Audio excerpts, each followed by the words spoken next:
This is just a sample of the audiobook. To get the complete audiobook, access the link posted in the first comment.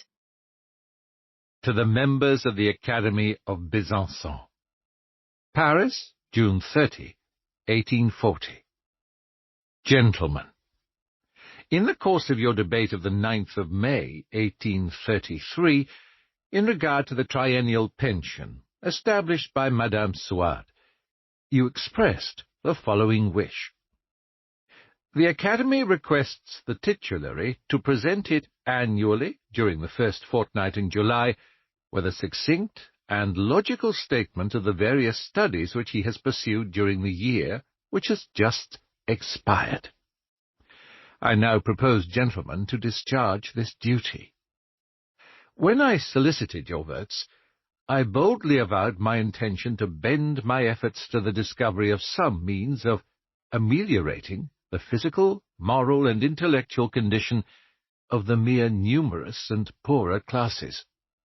This idea, foreign as it may have seemed to the object of my candidacy, you received favourably, and by the precious distinction with which it has been your pleasure to honour me, you changed this formal offer into an inviolable and sacred obligation. Thenceforth, I understood with how worthy and honourable a society I had to deal.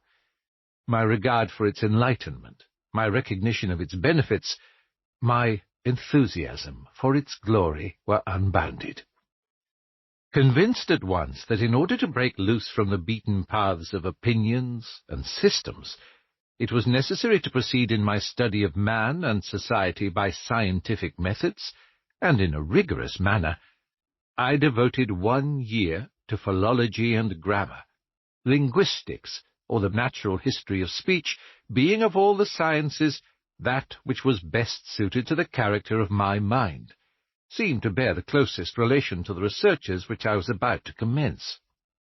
A treatise, written at this period upon one of the most interesting questions of comparative grammar, if it did not reveal the astonishing success, at least bore witness to the thoroughness of my labours. Since that time, metaphysics and moral science have been my only studies. My perception of the fact that these sciences, though badly defined as to their object, and not confined to their sphere, are, like the natural sciences, susceptible of demonstration and certainty, has already rewarded my efforts. But, gentlemen, of all the masters whom I have followed, to none do I owe so much as to you.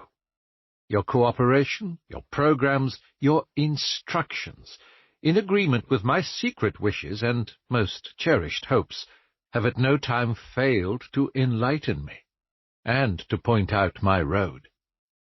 This memoir on property is the child of your thought. In 1838, the Academy of Besançon proposed the following question. To what causes must we attribute the continually increasing number of suicides? And what are the proper means for arresting the effects of this moral contagion? Thereby it asked, in less general terms, what was the cause of the social evil, and what was its remedy?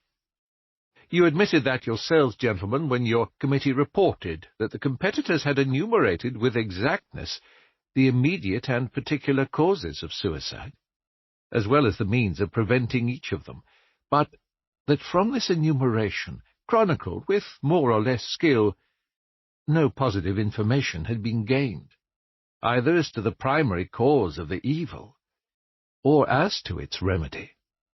In 1839 your programme, always original and varied in its academical expression, became more exact.